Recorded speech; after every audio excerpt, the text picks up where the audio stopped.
I think there are two reasons why pedal steel never quite became a real mainstream instrument. I think one was because of a prejudice against country music, and the other is because the player is sitting down. You know, it's hard to seem like a real performer or showman if you're just sitting down all the time. I always like to stand up to perform because I thought a singer should stand up to play. So that's why I've always made these instruments to play standing up. You have to, it's the way you present it. I mean, you don't want to present a guy on a sewing machine or a guy ironing clothes, and that's what it looks like sitting down. Now, I'm sorry, all the pedal steel players out there, but you're hearing it from one who's suffered that fate already and worked his way out of it, albeit with some difficulty as far as coordination standing up, but I'm learning how to do that. I play without a volume pedal. I've got a little volume control knob on the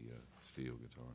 And how many, is it like the full 10-string thing you've got? Yeah, 10-string and no knee levers and no volume control pedal, no volume pedal. So it's a lot of ingenuity. But, you know, the stuff I like really doesn't have to be fancy. All the great steel guitar playing records, I don't go, oh, wow, if he'd only had an E-flat knee lever there to lower that.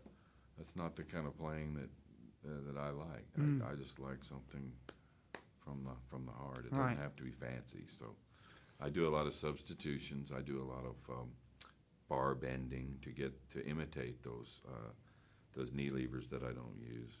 And for those out there who don't know what knee levers, they're just like pedals, but you work them with your knees when you're sitting down. I didn't have room for them.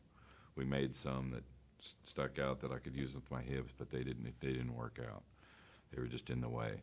But they raise and lower the strings the same way the pedals do. So I've given up those.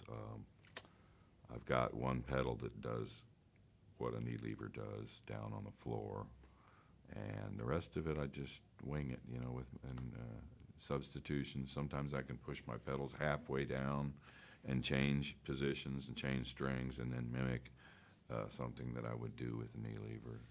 And so for those who don't know steel guitar, when you say bar bending, you're meaning not using the bar perpendicular to the strings, but using a sort of a diagonal motion. Yeah, a lot of moving the bar in ways that are not straight across the fret, which I don't know if anyone would understand this, not being a steel guitar player, but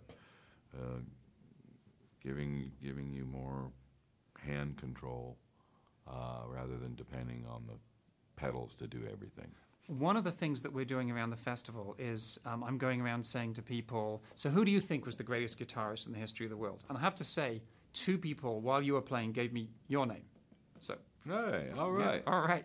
I want their vote. Let me get their email address and keep them on my mailing list. But I'm curious because, as I say, a lot of people who grow up in the blues tradition or the blues rock tradition or the jazz tradition don't know anything about country guitarists, all that kind of stuff. And I was wondering if you could give me, or give our listeners, just 2 or 3 names of people who you think were really remarkable musicians who have kind of been forgotten or fallen by the wayside or just never really made that crossover.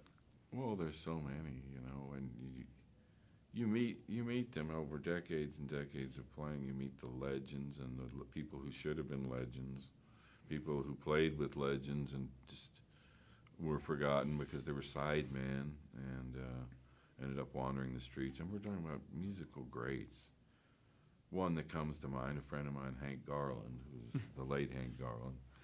And he could play jazz really well, and he was well respected in the jazz field as well as country, Western swing, etc., pop, rock and roll. He was a pioneer rock and roll player.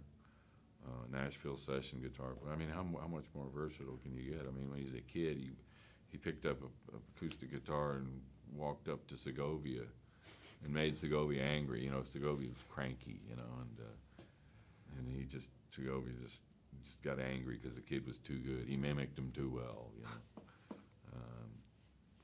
But he invented things. He was big part of the invention of the reverb tank which is standard equipment on a guitar amp. Reverb. I mean, there's Hank Garland.